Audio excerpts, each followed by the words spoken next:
الحمد لله وكفى وسلام على عباده الذين اصطفى أما بعد فأعوذ بالله من الشيطان الرجيم بسم الله الرحمن الرحيم يا أيها الذين آمنوا كتب عليكم الصيام كما كتب على الذين من قبلكم لعلكم تتقون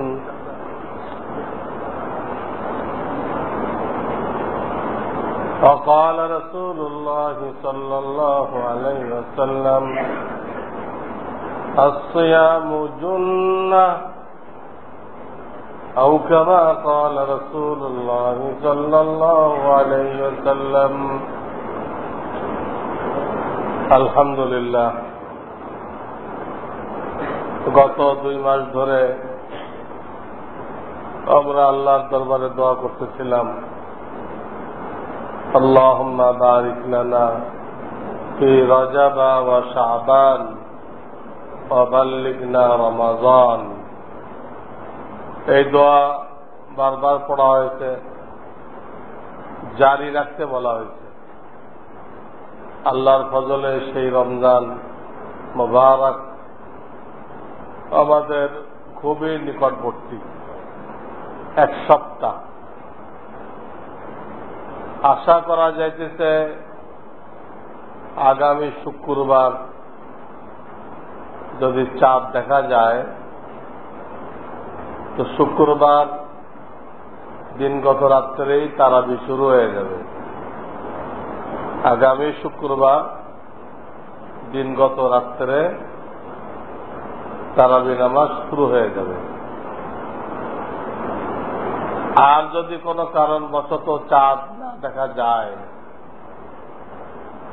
ওই দিন 29 তারিখ, তাহলে 30-এ মাস যাবে।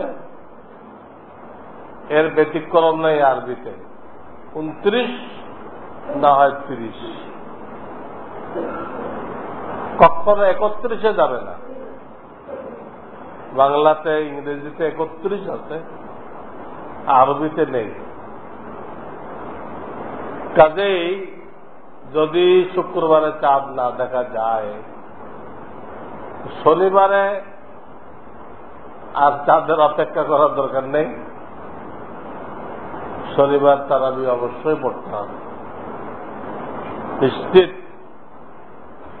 তবে শুক্রবারটাই বেশি সম্ভাবনা মনে হচ্ছে। তো আল্লাহ রাব্বুল আলামিন আমাদের হায়াতে বরকত দান করেন, আমরা যেন এই রমজান পাই এবং এই রমজানের মাধ্যমে তাকওয়া অর্জন করতে পারি।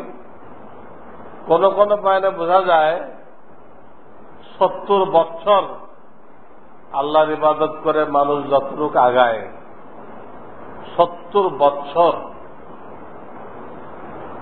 এক রমজানে যদি সে গুনাহমুক্ত ভাবে চলে, হাত পা চোখ কান জবান এগুলোকে গুনাহমুক্ত রাখে, তো 70 বছর ইবাদত দ্বারা যতটুকু আল্লাহর নৈকট্য লাভ হয়, এক রমজান দ্বারা তার থেকে বেশি নৈকট্য লাভ হয়। এই জন্য আল্লাহর ওলি হওয়ার জন্য এটা একটা সুবর্ণ সুযোগ। রমজান একটা সুযোগ। রমজানের পরে যে হজ আসে জিলহজ মাসে, ওটার কাছাকাছি 1 মাস লাগে কম বেশি, ওটা একটা সুযোগ। ওই হজের টাইমটা যদি কেউ গুনাহমুক্ত ভাবে হজ করে আসতে পারে তো সেও আল্লাহর ওলি হয়ে যায়। আল্লাহ তার বান্দাদেরকে গোলামদেরকে গোলাম রাখতে চান না, তাদেরকে নিজের বন্ধুত্বের মর্যাদায় ভূষিত করতে চেয়েছেন, নিজের বন্ধু বানাইতে চেয়েছেন। আপনার একজন চাকর তার সততার কারণে যদি সে আপনার বন্ধুর স্তরে আসে, আপনার গাড়িতে চলে, আপনার সাথে খানা খায়, বেতন বেড়ে যায়, কত খুশি হবে।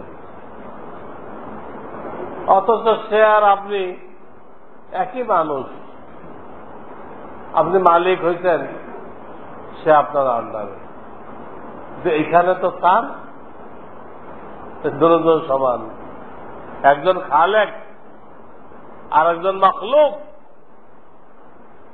আল্লাহ এত বড় দয়াশীল, এত বড় দয়াশীল, তিনি খালেক হয়ে পুরো বিশ্বের মালিক হয়ে বিশ্বের বাইরে যা কিছু আছে, সৌরজগতের বাইরে সবকিছুর মালিক হয়ে আমাদের মতো ক্ষুদ্র একটা প্রাণীকে,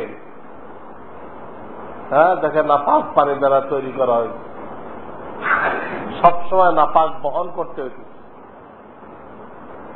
সর্বক্ষণ নাপাক বহন করতে হয়েছে। এটা বহন না করলে চলা যাবে না। আমাদের গাড়ি, জীবনের গাড়ি অফ হয়ে যাবে। আল্লাহর কত দয়া, সেই মানুষটাকে আল্লাহ নিজের মাহবুব বানাইতে চাইছেন। মাহবুব বানানোর জন্য বছরে রোজাও রাখতেন, হজও রাখতেন। সেই রোজা আমাদের সামনে। আমাদের দরকার কি? আমরা শুধু আগের থেকে প্ল্যান প্রোগ্রাম বানায় রমজানের জন্য প্রস্তুতি নেই। গত কয়েক সপ্তাহ ধরে একই বিষয়ের উপরে বয়ান চলছে, তাকওয়া। আল্লাহর সামনে দাঁড়াইতে হবে, জীবনের সমস্ত কর্মকাণ্ডের হিসাব দিতে হবে। এই কথাটা চিন্তা করে জাহান্নাম তো 2 নম্বরে, 1 নম্বর তো আল্লাহর সামনে দাঁড়াইতে হবে। এই কথা চিন্তা করে গুনাহ বর্জন করা, কেউ দেখুক আর না দেখুক, এগুলো কোনো কথা না। মান ইজ্জত যাবে না না যাবে, অনেকে মান ইজ্জত যাবে এই ভয় গুনাহ করে না, এটা হলো না। মান ইজ্জত চলে যাবে তাই সে গুনাহ থেকে বাঁচলো, এইটা তাকওয়া না। চাকুরি চলে যাবে তাই গুনাহ থেকে বাঁচলো, এটা তাকওয়া না। তাকওয়া বলে দুনিয়াতে কোনো সমস্যা নেই, চাকরিও যাবে না, বদনাম হবে না, কিচ্ছু হবে না, এমন মুহূর্তেও সে গুনাহ করে না। এমন মুহূর্তে কোনো বাধা নেই, তার সমস্যা নেই। এই সময় সে আল্লাহর ভয়ে গুনাহ ছেড়ে দেয়। যে লোকটা এই সময় গুনাহ ছেড়ে দিল, সে কি অন্য কোনো সময় গুনাহ করতে পারবে? যারা বদরীন 313 জন, এদেরকে তো আল্লাহ তাআলা ওপেন ভিসা দিয়ে দিয়েছিল। ওপেন ভিসা, ইয়ামালু মা শি'তুম ক্বাদ গফারতু লাকুম। বাকি জিন্দেগিতে যা মনে চাই করো, আমি তোমাদেরকে মাফ করে দিলাম। ইয়ামালু মা শি'তুম, যা মনে চাই করো, আমি তোমাদেরকে মাফ করে দিলাম। এরকম ভিসা পাইলে আমরা কি করতাম?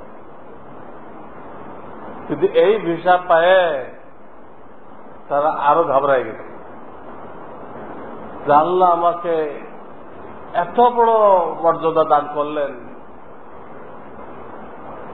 আমি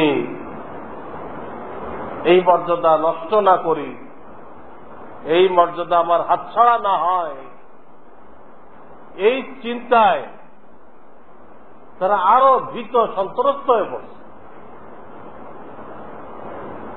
আরো ভীত সন্ত্রস্ত হয়ে পড়ছে। তাদের তাকওয়া আগের থেকে বেড়ে গেছে। এটার নাম তাকওয়া। গত কয়েক জুমা ধরে এটা আপনাদের খেদমতে পেশ করা হয়েছে। তাকওয়া তো কম বেশি আছে আমাদের।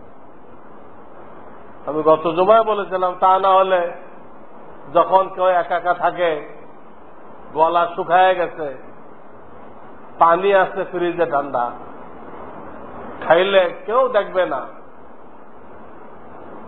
কেউ তিরস্কার করবে না, তখনও তো আমরা পানি খাই না, কোনো বাধা নেই, কিন্তু খাইতেছি না কেন?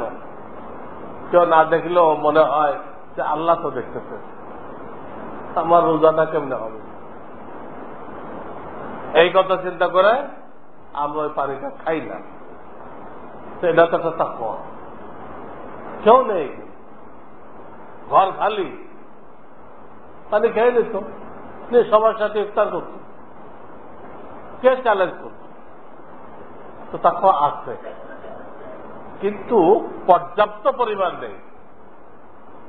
তাকওয়া আছে কিন্তু পর্যাপ্ত পরিমাণ নেই, মজবুত তাকওয়া নেই, যে কারণে গুনাহ করতে, বিভিন্ন গুনায় জড়িত হয়ে গেছে। তো রমজান কি জন্য? ওই দুর্বল তাকওয়াকে শক্তিশালী করার জন্য, দুর্বল তাকওয়াকে শক্তিশালী করার জন্য, মনে করেন তাকওয়াকে চার্জ দেওয়ার জন্য, তাকওয়া রিচার্জ করার জন্য রমজান। এই মাসে তোমার তাকওয়াকে আরো মজবুত করো, আরো শানিত করো, যেন বাকি 11 মাস সুন্দরভাবে চলতে পারো। নফল ইবাদত না হয় না হোক, দরকার নেই, গুনাহ করবে না। নফল ইবাদত না হয় না হোক, গুনাহ করবে না। গুনাহ না করা লাখ লাখ রাকাত নফল নামাজ থেকে বড় ইবাদত। বারবার গুনার চাহিদা আসবে,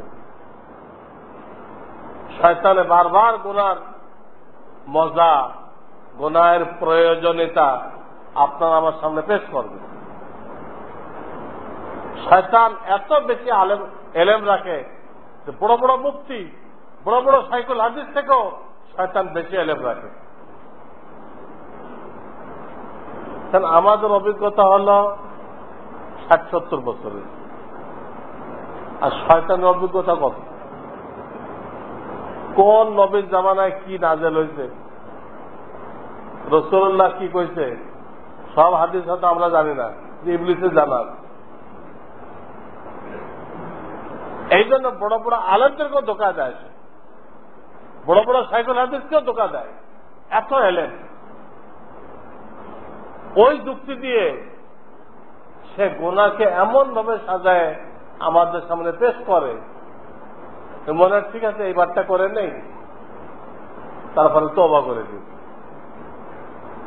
কিন্তু তওবার আগে যদি হায়াত শেষ হয়ে যায়, তওবার আগে যদি হায়াত শেষ হয়ে যায়, কি গ্যারান্টি আছে? কোনো গ্যারান্টি নেই। আল্লাহর সাথে কোনো চুক্তিপত্র হয় নাই যে তিনি আপনার সব গুনাহ মাফ করে দিবেন। তিনি ওয়াদা করেছেন, তোরা তওবা করো, সে তওবার আমার শর্ত রেখেছে, শর্ত আছে, এই শর্ত অনুযায়ী তওবা করো, আমি মাফ করব। যদি আপনার আমার তওবা সে শর্ত অনুযায়ী না হয়, তাহলে কোন ভরসায় গুনাহ করব? এই জন্য গুনাহওয়ালা জিন্দেগি জানোয়ারের জিন্দেগি, পশুর জিন্দেগি, আর গুনাহ বর্জন করার জিন্দেগি ফেরেশতার জিন্দেগি। আমাদের ভিতরে দুটোটা আছে, পশুর খাসলাত আছে, ফেরেশতার খাসলাত আছে। আমাদেরকে বলা হয়েছে সাধনা করো, এলেম শেখো, ওলামাদের সোহবতে আসো, আসে তোমার ভিতরে পশুত্ব আছে, এটাকে দাবাও, এটাকে নিচে ফেলো, আর তোমার ভিতরে যে ফেরেশতার সিফাত আছে ওইটাকে মজবুত করো, তো তোমার মর্তবা ফেরেশতার উপরে।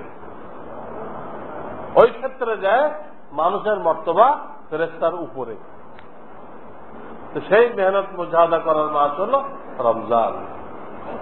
তবে এই মাসে আমরা শেষ রাত্রে সাহারি খাবো, তাহাজ্জুদ পড়ব। ক্ষুধা না থাকলেও সামান্য কিছু হইল আমরা সাহারি খাবো। এটাকে খুব বরকতের খানা বলা হয়েছে, খুব বরকতের খানা বলা হয়েছে। নবীজি সাল্লাল্লাহু আলাইহি সাল্লাম সাহারিতে আম দস্তরখান লাগাইতেন। আম দস্তরখান মানে যার মনে চায় শরীর হোক। সাহারি খাওয়ানোর অত্যাধিক ফজিলত হওয়ার কারণে তিনি আম দস্তরখান লাগাইতেন।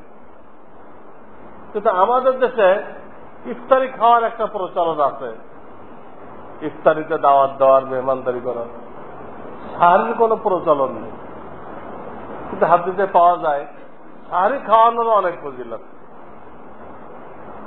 এই জন্য পাওয়া যায় সাহাবায়ে কেরাম রসুলের দস্তরখান থেকে বরকত নেওয়ার জন্য নিজের বাসার থেকে আবার চলে আসতেন নবীজির দস্তরখানে, এসে এক লুকমা দুই লুকমা এখান তো খেয়ে নিতেন আম দস্তরখান থেকে।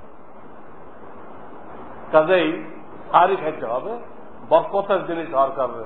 বরকতের জিনিস খাইলে ইবাদত সহজ হয়ে যায়, গুনাহ বর্জন সহজ হয়ে যায়, আল্লাহর মহব্বত বেড়ে যায়। অন্যকেও খাওয়াবো, বেহতরিন সুরত এই সময় টাকাটাকে মুশকিল। হ্যাঁ, মহব্বত লোকরে বললাম যে আমি এই টাকাটা আপনাকে দিলাম, যে আপনি সাহারিতে খরচ করবেন, তো সাহারির দাওয়াত খাওয়ানো হয়ে গেল, সহজ বুদ্ধি। আর তাহাজ্জুদের অভ্যাস করতে হবে। এই মাসটা তাহাজ্জুদের অভ্যাস করার খুব উত্তম মাস। উঠতে যখন হয় তো 15 মিনিট আগে উঠি, উঠে উজু করে 2-4 রাকাত পড়ি, এবং পরবর্তীতে ওঠে ধরে রাখতে চেষ্টা করি। এই মাসটা তাহাজ্জুদ পড়ার অভ্যাস করার জন্য একটা খুব সুন্দর মাস। তাহাজ্জুদ এমন একটা ইবাদত, এর এত ফজিলত আছে। মাগফিরাতুল লিসাইয়্যাত, সমস্ত গুনার কাফারা হয়ে যায়, সমস্ত গুনার কাফারা হয়ে যায়। মানহাতুন আনিল ইসম, এবং তাহাজ্জুদ মানুষকে গুনাহ থেকে বাঁচায় রাখে, আল্লাহর নৈকট্য লাভ হয়। জুনায়েদ বাগদাদি রহমাতুল্লাহ আলাইহি, ওনাকে মৃত্যুর পরে কেউ স্বপ্ন দেখলো, বললো আপনার কি অবস্থা হয়েছে? বললো আল্লাহ আমাকে মাগফিরাত দিয়ে দিয়েছে। বললো কিসের উপরে? বললো এত ওয়াজ নসিহত করছি, কিতাবপত্র পড়াইছি, মানুষকে হেদায়েত দিছি, এগুলো আল্লাহ কিছুই আলোচনা করলেন না। কিন্তু শেষ রাত্রে 2-4 রাকাত তাহাজ্জুদ পড়ছি ছোট ছোট সূরা দিয়ে, এইটা আল্লাহ আলোচনা করলেন। তোর এইটা আমার কাছে খুব ভালো লাগছে, চল তোমাকে মাফ করে দিলাম। শব্দ আছে রুকাইয়াতুন, মানে ছোট্ট ছোট রাকাত। ছোট রাকাত মানে কি? সূরা ছোট হলে রাকাত ছোট হয়? এত কাজ করে গেছে, ওনার নাম কে জানে না? জুনায়েদ বাগদাদি রাহমাতুল্লাহ আলাইহি, ওনার ওয়াকিয়া লিখছে, এই উসিলায় মাফ হয়ে গেছে। এটার অভ্যাস করার একটা সুযোগ এই মাস। আর দিনের বেলা সাহারি খাওয়া আর ফজরের নামাজ, এর মধ্যে হাদিসে আসছে 50 আয়াত তেলাওয়াত করার পার্থক্য হতো। 50 আয়াত যারা পড়ে তেলাওয়াত করে দেখা গেছে 10 মিনিট। 50 আয়াত মানে 10 মিনিট। এই জন্য আমাদের রহমানিয়ার ক্যালেন্ডারে দেখবেন যে সাহারি শেষ করতে বলা হয়েছে আর ফজরে আজান দিতে বলা হয়েছে, এর মধ্যে 10 মিনিট পার্থক্য আছে। 5 মিনিট রাখা হয়েছে রোজার সতর্কতার জন্য, আর 5 মিনিট রাখা হয়েছে ফজরের সতর্কতার জন্য। কারণ আজানের একটা বাক্য যদি সবের সাদেকের আগে হয়, ওই আজান বাতিল, ওই নামাজ বাতিল। উভয়টাই সতর্কতা অবলম্বন করা হয়েছে। কিন্তু আমার চোখে এখনো দ্বিতীয় কোন ক্যালেন্ডার বাংলাদেশের পড়ে নাই যেখানে এই দুটার মধ্যে 10 মিনিটের পার্থক্য রাখে। কোন ক্যালেন্ডার আমার চোখে পড়ে নাই, বাংলাদেশের যত ক্যালেন্ডার বের করা হয়। হাদিস অনুযায়ী 10 মিনিটের পার্থক্য থাকতে হবে। রমজানে আউয়াল ওয়াক্তে ফজর পড়া হয়, তাতে মুসাল্লি বেশি হয়। অন্য ওয়াক্তে দেরি করে, 11 মাস দেরি করে, বেলা ওঠার আধা ঘন্টা আগে, আর রমজানে ওয়াক্ত হওয়ার সাথে সাথে। এটা রাসূলুল্লাহর তরিকা। আর সারাদিন আমরা কি করব? হাত, কান, চক্ষু, জিহ্বা গুনাহ থেকে বাঁচাইব। এটা হলো বর্জনীয়। করণীয় কি? তেলাওয়াত বাড়াইব। তেলাওয়াত, কোরআনের তেলাওয়াত করতে না পারলে শুনব।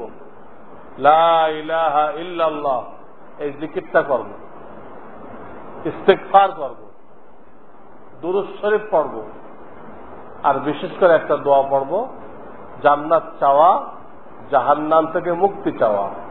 আল্লাহ পড়েন আমার সাথে, আল্লাহুম্মা ইন্না নাসআলুকাল জান্নাহ ওয়া নাউযু বিকা মিনান নার। এই দোয়াটা এরপরে যখন নাকি ইফতারির টাইম একদম কাছাই আসবে, আর বেশি বাকি নেই, 8-10 মিনিট আছে, তখন আমরা এই দোয়াটা পড়ব, ইয়া ওয়াসিআল মাগফিরা ইগফিরলি। হে প্রশস্ত প্রশস্ত ক্ষমাকারী, আসমান পর্যন্ত গুনাহ করতে, ওটাও মাফ করনেওয়ালা, আমাকে মাফ করে দাও। এটা পড়তে থাকবো যতবার পারি। এরপর টাইম হয়ে গেল, তখন আমরা কুরবা খেজুর থাকলে এটা দিয়ে শুরু করব, না হয় পানি দিয়ে শুরু করব। কিভাবে? বিসমিল্লাহি ওয়া আলা বারাকাতিল্লাহ এই দোয়া পড়ে শুরু করব। ইফতারি খাওয়ার সময় জামাতের দিক খেয়াল করতে হবে, আজানের জবাব দিতে হবে, ফাঁকে ফাঁকে আজানের জবাব দিতে হবে, ওই দিক খেয়াল করতে হবে। করে ইফতারি খাওয়া শেষ। এখন হাদিসের 2টা দোয়া আসছে, আল্লাহুম্মা লাকা সুমতু ওয়া আলা রিজকিকা আফতারতু। ইফতারি খাওয়ার পরে পড়তে হবে না, আমরা আগে পড়ি, এটা গলত, পরে পড়তে হবে। আর একটা দোয়া আছে, যাহাবা জামাউ, পড়েন, পিপাসা দূর হয়ে গেছে। ওয়াবতাল্লাতিল উরুক, রগগুলো সিক্ত হয়ে গেছে, হ্যাঁ শুকাই গেছিল, সিক্ত হয়ে গেছে। ওয়াসাবাতাল আজরু,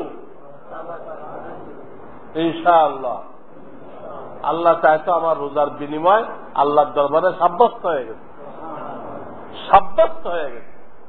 এই 2টা দোয়া আসছে। যদি ইফতারের দাওয়াত খান কারো বাড়িতে যায়, বা সে পাঠাইছে আপনার বাড়িতে, আর একটা দোয়া বাড়বে, আর একটা দোয়া বাড়বে। কি সেটা? আফতারা ইনদাকুমুস সাইমুন আকালা তুআমাকুমুল আবরার সাল্লাত আলাইকুমুল মালাইকা। ইফতারি খাইলে, যিনি খাওয়াইলেন, যে কোনো ভাবে খাওয়াইলেন, তার জন্য এই দোয়াটা দিতে হবে। এই দোয়ার অর্থ হল, রোজাদাররা তোমার বাড়িতে ইফতার করুক, আর আল্লাহওয়ালারা তোমার বাড়িতে খানা খাক, ফেরেশতারা তোমার জন্য রহমতের দোয়া করতে থাকুক। এই দোয়াটাকে দিতে হবে। ইফতারি যে খাওয়াইলো বা টাকা দিল, ওটাতে আপনি কিনে নিলেন। রোজা রেখে যে সব, ইফতারি যে খাওয়াইলো, আল্লাহ তাকে ওই পরিমাণ সব দান করবে। এটা একটা নেকির মৌসুম। রমজানকে বলতে হবে নেকির মৌসুম। চতুর্দিক দিয়ে খালি নেকি। সাহারি খাওয়াইলে নেকি, ইফতার করাইলে ওই সমান নেকি, নফল করলে ফরজের সমান।